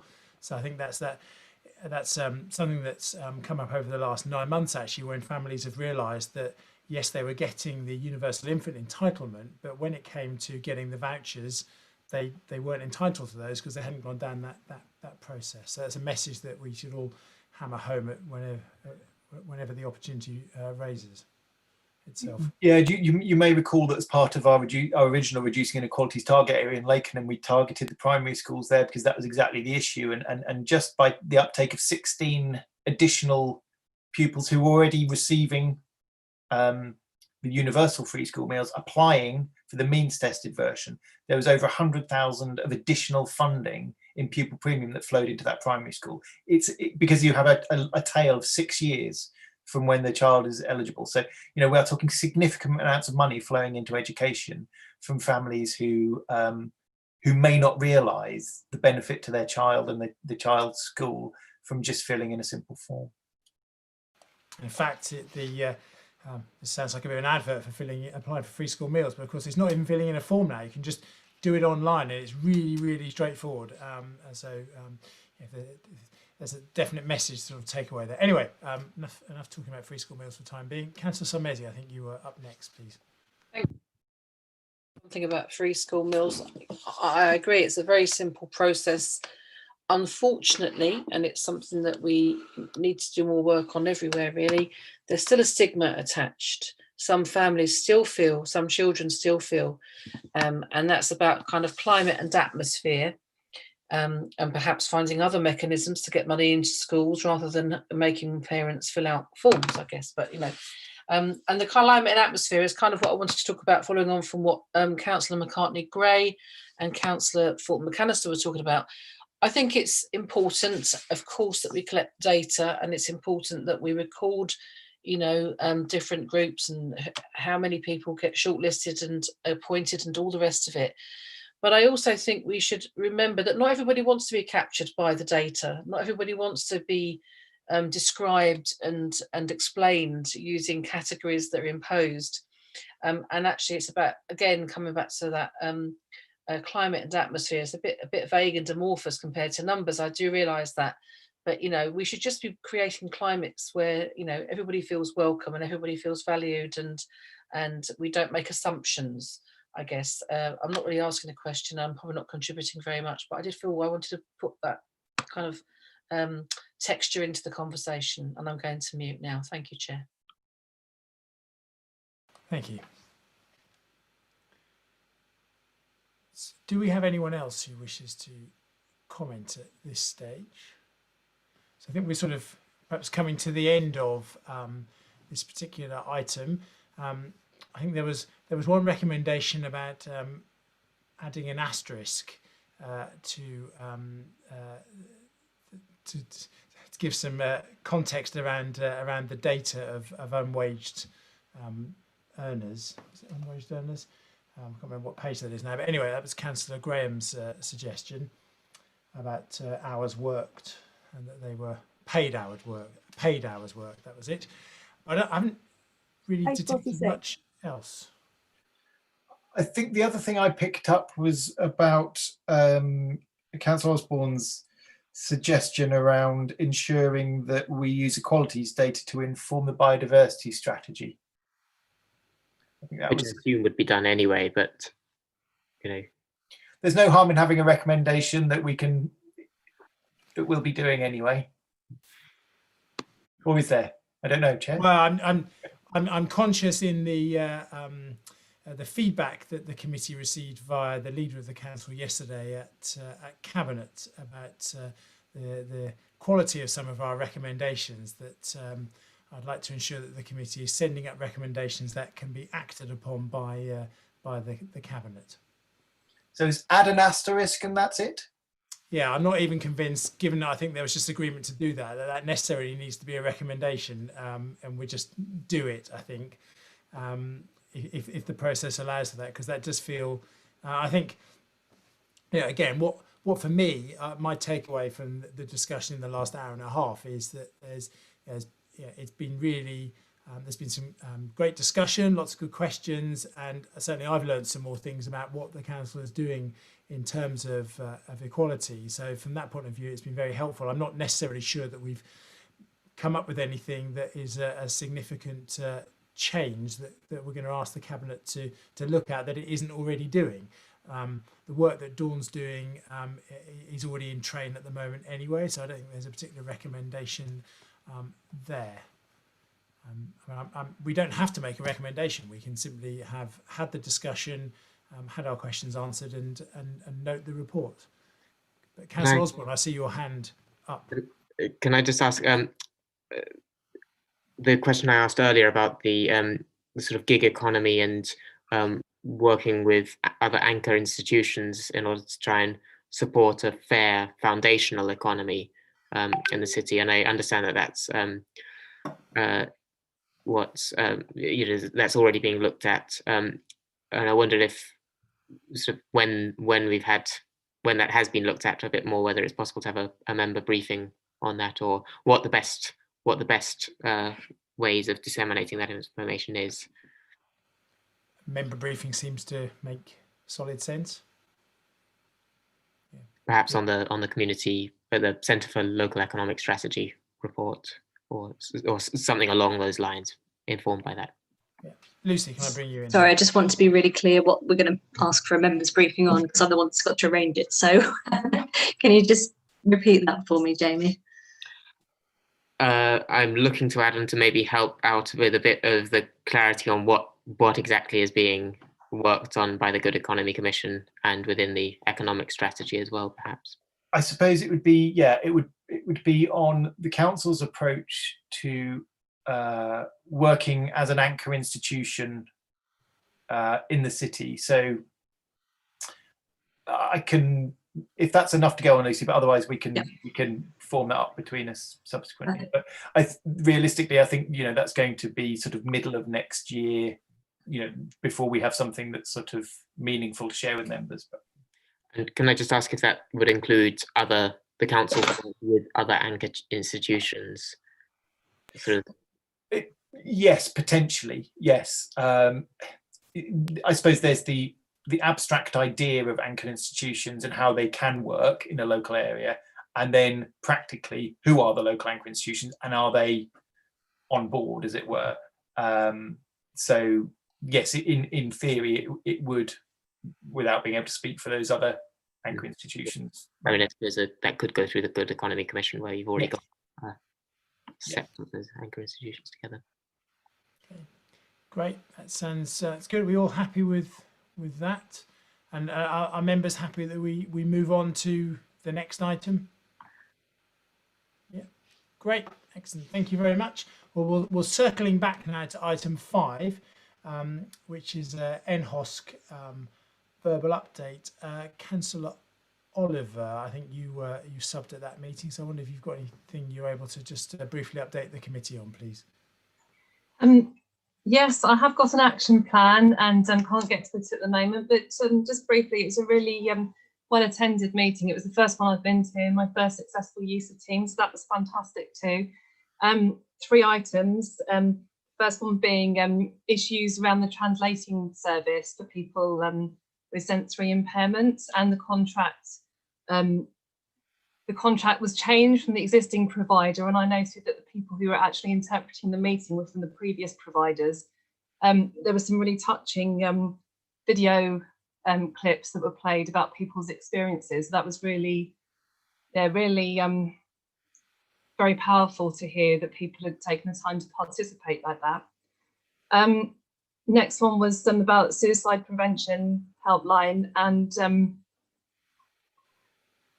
lost the thread. And the third one was about a GP surgery in Kings Lynn, and about the new service provision. People had been using a surgery that was small and had drainage issues, and there's been a lot of planning to make sure that people can, rather than running 2 surgeries alongside each other, that people can access a new one that's a new build. So I will provide some more action points in writing, but yeah, very thoroughly discussed.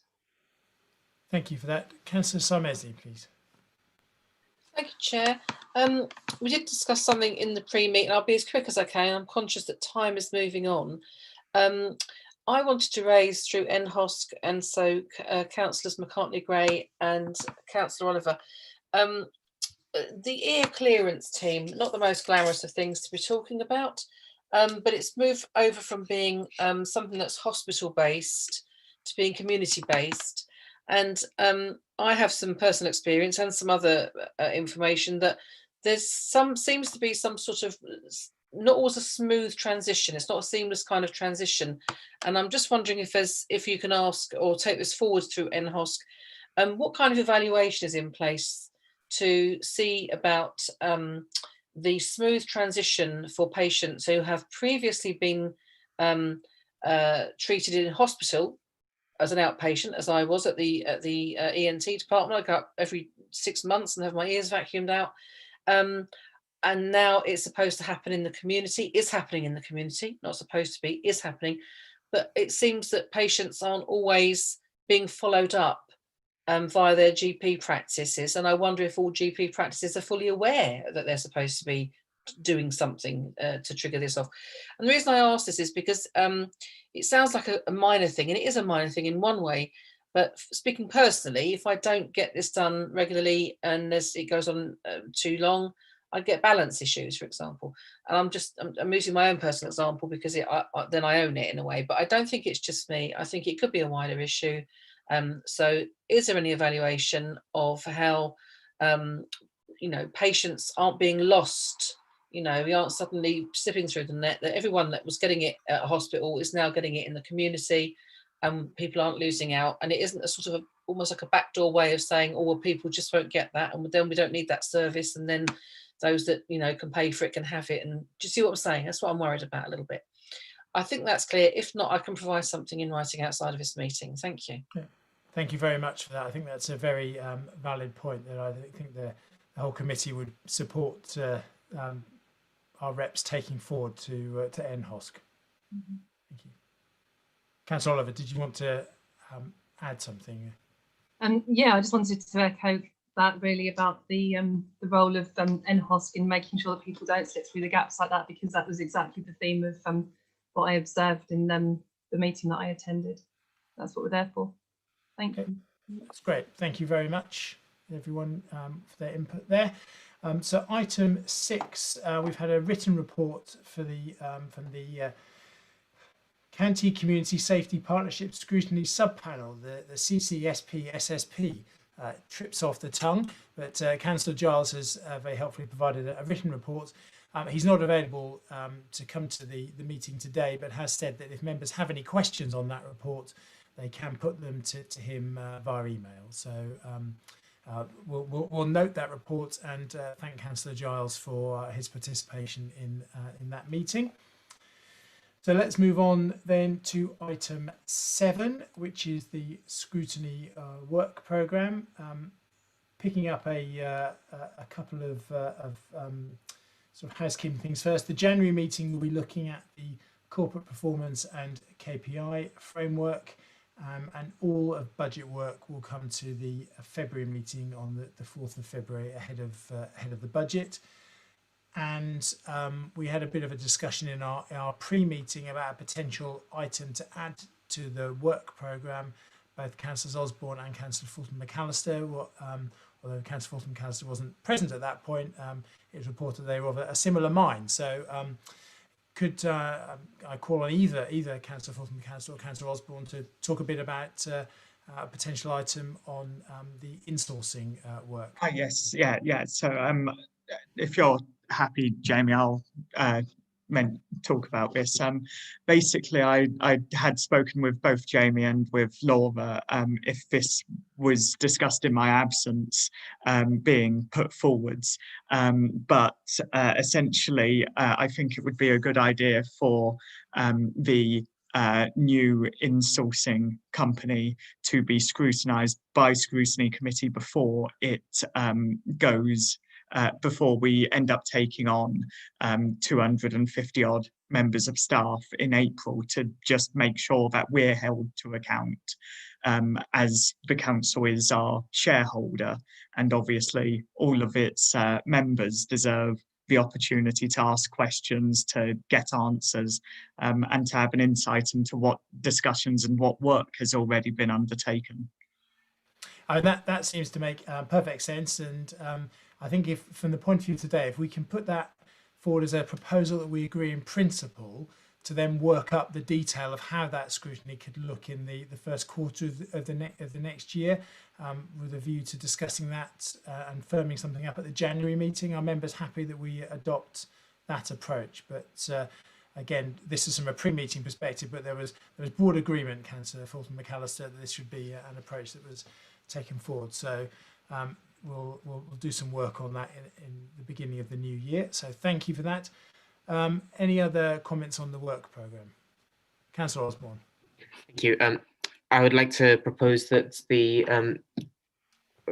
fly tipping task and finish group is reinstated, as it was previously postponed due to the potential pandemic, the second wave of the pandemic, which, as we're now emerging from, potentially going into another one after Christmas, obviously. But I do think that that this is something that is still an ongoing issue for many residents, that I think they would like to see addressed. And it's something where scrutiny can have a real impact, can produce some real recommendations, and make a difference to people's lives.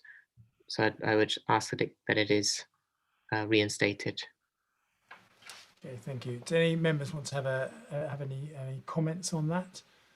I mean, I think from my point of view, having spoken with the officers that support the committee, there's certainly a sense that we can support this select committee from an administrative perspective, but I gather there may be some challenges now supporting it from officers in the service areas concerned. But any comments from other councillors, please? Councillor McCartney-Gray. Hello. Yeah. So we had obviously had the discussion about this in the pre-meet, and my view still stands that because of where we are at the moment with COVID-19, and I know not everything should stop for COVID-19, and it doesn't from the point of view of our council in delivering services, that at this particular time, it's not that we are not wanting to do this, it's the fact that we would actually, I personally would like us to wait until at least the spring, the new civic year, where we'll have a better understanding of how our staffing issues are, so that those that manage the service will be able to participate, as well as officers and councillor time. I mean, I wonder whether there's some sort of compromise to be reached here, where maybe Councillor Osborne and any other members who are interested could use the opportunity over the next few months to evidence gather, particularly when it comes to examples of fly tipping, which anecdotally I think has increased during the pandemic, and by gathering evidence now, that isn't lost and can then be captured when we look at it formally moving forward, so that it reflects the sort of period in time we're at the moment. In terms of order of hands, I've got Councillor Osborne first, then I think Councillor McCartney-Gray, then Councillor Fulton McAllister, then Councillor Carlo. I'm happy to let others go first, actually. I'll come in. Okay, so Councillor McCartney-Gray, then Councillor Fulton McAllister, then Councillor Carlo, please. I think Councillor Oliver was before me, sorry. So positioning on screens, Councillor Oliver. Well, thank you. I was just going to say, I wonder how hopefully positively it will be affected when Norwich North Environmental comes back in-house under NCSL. So maybe the time to review would be after that, give that a chance to bed in. And that's from the 1st of April. Well, I think, I mean, actually marrying that with the comment that I made, actually, if you evidence gathered now and then looked at when the contract came back in-house, it could actually be used to draw a comparison between the two providers in that respect. But let's go with Councillor McCartney-Gray next, please. Thank you. So as we evidence gather issues around fly tipping, we're obviously reporting those. So that information is automatically collated for us. I'm not quite sure what other evidence you would be gathering around physical evidence you would be gathering around fly tipping. I was thinking of photography, which often isn't used when it comes to reporting through the system. Oh, I always use it. Yeah. I mean, I know with some things when reporting, if you're, I found that if one isn't putting exact GPS coordinates in, then they claim not to know where certain places are. But I just think any body of evidence can help to support things. Also, out of interest, there have been occasions where people believe they've reported things and it has gone missing. So it's could be used to support that. Anyway, Councillor Fulton McAllister, I think you were next. Kate's made my point a lot more succinctly than I was going to. It was essentially we should be doing our task force at the point where services are taken back in-house, because I really want us to be held rigorously to account on the new company, and that would be an excellent way to check that it's performing better than Norwich North. I mean, given that one of the stated aims of bringing it in-house is that residents shouldn't notice any change, presumably in this case we're saying that we hope they would notice some change, and that would be positive change. Yeah. Councillor Carlo. Something that councillors can do taking part in the task group is to research best practice in other local authorities, and that can be desk-based research, and that can be done indoors, and so it doesn't necessarily involve going out of doors, although walking through an area say West Pottergate, where there's a lot of fly tipping. You can walk on your own or cycle without having any health concerns, and gather evidence in that way. So that's one point. Another point, if we wait until the new civic year, really we're putting the matter back till at least July, because we won't be discussing the work programme till June, July, and then no doubt the fly tipping will not be a first priority, as I can see from the discussion here. If we wait until, well, I don't think we need to wait until the services are brought back in-house, because in fact the issue is how to discourage residents from fly tipping, as opposed to Norse collecting the fly tip materials reported. At present, my own experience is that Norse do quite a good job, and so it's not so much about the council providing an equal or better service. It's about really trying to stem fly tipping all round and finding ways of doing that. And so I really can't see why we need to delay, at least, as you say, gathering evidence, which should include best practice. Thank you, Councillor Carlo. Councillor Stutely, please. Thank you, Chair. We in Town Close, we have a lot of fly tipping, and we've done a lot of work with residents around those hotspots, and actually reporting from residents has, I believe it has increased, again anecdotally, because we don't have the statistics to hand, but certainly I'm doing less of the reporting than I used to, and the service itself is rather quick. It's quite effective. It's not always as thorough as it should be, but it is quite quick. So, but I think my main point is that the data that we're going to need for a subcommittee like this is not going to be available. I asked myself some months ago now for a full set of data on fly tipping, and unfortunately it's not going to be available for a while because of a resource problem. So while we could set up a committee, at the same time we won't get all the data that we need until resources are freed up for that purpose. So it'll actually be a pointless exercise because we won't get a full set of data. And therefore I support leaving this until the new civic year, I think. Thank you. Thank you, Councillor Stutely. Councillor Osborne. Thanks. I think that Councillor Stutely maybe asked for the same data that I asked for probably about a year ago when this task and finish group was first sort of meant to be happening, and I never got that data, and that was one reason why it never actually, well, it didn't conclude in the first year when it was meant to be happening. We wouldn't have been in this problem if we had got that data at the time, which is disappointing. But there's a couple of reasons why I think it is important that we move ahead with it as far as is possible. One is that it's good to have that data and what evidence, and it's not necessarily data from the council, but evidence from residents on what's working and what's not working ahead of services coming back in-house, so that necessary changes can be made rather than starting with a service that maybe isn't addressing some of the problems.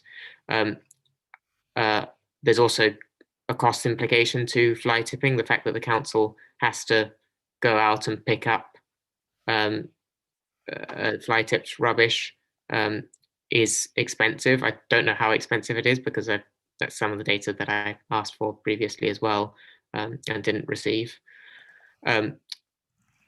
I disagree slightly with Councillor Carlo, I have to say, about that it's just about, I know this is maybe not what Councillor Carlo meant to say, but it's not just about stopping residents fly tipping or people fly tipping. It's also about the way that the service is designed. A lot of people think that actually putting rubbish by communal bins is how they get it picked up, and that it's a service provided by the council. There's also there's a number of issues that I've seen from what residents report, that there's often fly tipping in on sort of street corners, in communal bin areas, in car parks, the sort of smaller car parks, and that's, you know, issues that could be addressed through better signage or low fences or something that would discourage the fly tipping in those areas that seem to invite it at the moment. And so, you know, these are not wanting to get into the matter of the committee itself, but there are things that the council can do that it would be good to know that we could do ahead of services coming back in-house. Thank you, Councillor Osborne. I think we probably heard a good range of views on this now.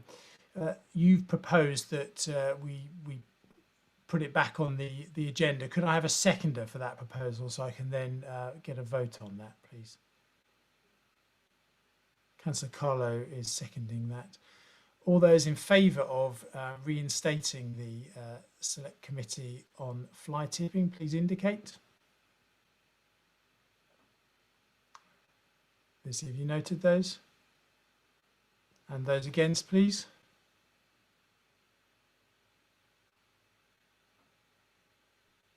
I'm against, but